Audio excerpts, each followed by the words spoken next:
अस्सलाम वालेकुम friends, welcome back our YouTube channel. तो आज हम पढ़ेंगे साइटोप्लाज्म के बारे में। बेसिकली साइटोप्लाज्म होता है क्या है? The area between the nuclear membrane to cell membrane is called cytoplasm. जो एरिया होता है न्यूक्लियर मेम्ब्रेन से लेकर सेल मेम्ब्रेन तक, उस एरिया को कहते हैं हम साइटोप्लाज्म।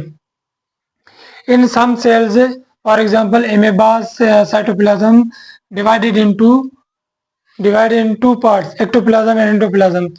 कुछ सेल ऐसे होते हैं जैसे कि अमीबा के सेल होते हैं, उसका जो साइटोप्लाज्म होता है डिवाइडेड होता है टू पार्ट्स में, जैसे कि एक्टोप्लाज्म और एंडोप्लाज्म। एक्टोप्लाज्म उसके जो सेल मेम्ब्रेन की तरफ वाला हिस्सा होता है साइटोप्लाज्म का, उसे कहते हैं हम ectoplasm. Ectoplasm basically clear form में होता है, उसे वाटर पे कंसिस्ट करता है। उसमें ऑर्गेनेली वगैरह ज़्यादा नहीं होते, या मिक्सचर वगैरह या कोलाइडल फॉर्म ऑफ मटेरियल वगैरह कम प्रेजेंट होते हैं। और एक एंडोप्लाज्म एक ग्रेनुलर फॉर्म में, मतलब कि कोलाइडल फॉर्म में प्रेजेंट होता है। इसमें बहुत सी मिक्सचर वगैरह प्रेजेंट होती है एंडोप्लाज्म में नीचे। ये बेसिकली होता है न्यूक्लियर मेम्ब्रेन के करीब। The cytoplasm exhibit active streaming movement. Cytoplasm में कंटिन्यूसली एक स्ट्रीमिंग मूवमेंट होती है। इस मूवमेंट को कहते हैं साइक्लोसिस। जो साइटोप्लाज्म के अंदर जो मूवमेंट होती रहती है उसे हम साइक्लोसिस कहते हैं। Cytoplasm consist on the several organelles. Cytoplasm के अंदर बहुत सारी ऑर्गेनेलीज मौजूद होती हैं, जैसे कि lysosome, Golgi body, mitochondria, endoplasmic reticulum, ribosomes वगैरह, ये सारे उसके अंदर प्रेजेंट होते हैं।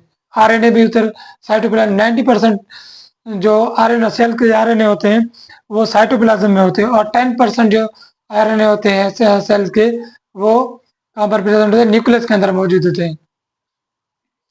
These organelle covers half of the volume of cell. ये जो ऑर्गेनेलीज मौजूद होते हैं साइटोप्लाज्म में, ये हाफ वॉल्यूम जो होता है ना, वो उनका होता है। ये ऑर्गेनेलीज जो प्रेजेंट होते हैं सेल में, साइटोप्लाज्म में, उनका जो ऑल ओवर जो साइटोप्लाज्म का वजन होता है, उसका आधा वजन जो है ना, ये इन ऑर्गेनेलीज की वजह से होता है। The majority of them membrane bounded. जो ऑर्गेनेली जो साइटोप्लाज्म के अंदर मौजूद होते हैं, वो में उनमें ज़्यादातर वो मेम्ब्रेन बाउंडेड होते हैं। कोई में सिंगल मेम्ब्रेन बाउंडेड होता है, कोई डबल मेम्ब्रेन बाउंडेड होता है। जैसे कि न्यूक्लियस हमने पढ़ा था, वो डबल मेम्ब्रेन बाउंडेड है। माइटोकॉन्ड्रिया वो भी डबल मेम्ब्रेन बाउंडेड है, उनमें दो मेम्ब्रेन्स होती है। दूसरा प्लास्टिड, उसमें भी डबल मेम्ब्रेन बाउंडेड होता है। बाकी जो गोल्जी बॉडी, लाइसोसोम, राइबोसोम्स वगैरह, ये सिंगल मेम्ब्रेन बाउंडेड होते हैं। और जिसके ऊपर जो मेम्ब्रेन्स नहीं होती, वो जैसा कि वैक्यूल वगैरह, वो उनमें जो है ना मेम्ब्रेन नहीं होती, नॉन मेम्ब्रेन ऑर्गेनेलीज होते हैं, समझो।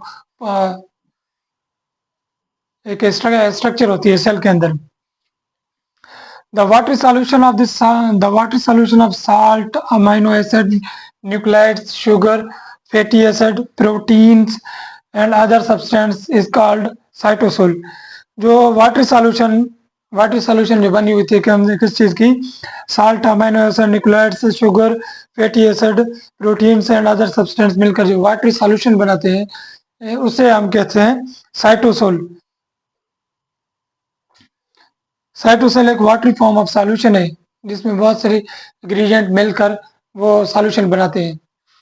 साइटोप्लाज्म बेसिकली कोलाइडल फॉर्म में जो वाटर सॉल्यूशन होती है, साइटोप्लाज्म में जो भी सॉल्यूशन होती है वो कोलाइडल फॉर्म में होती है, मिक्सचर होता है, समझो चीज़ों का।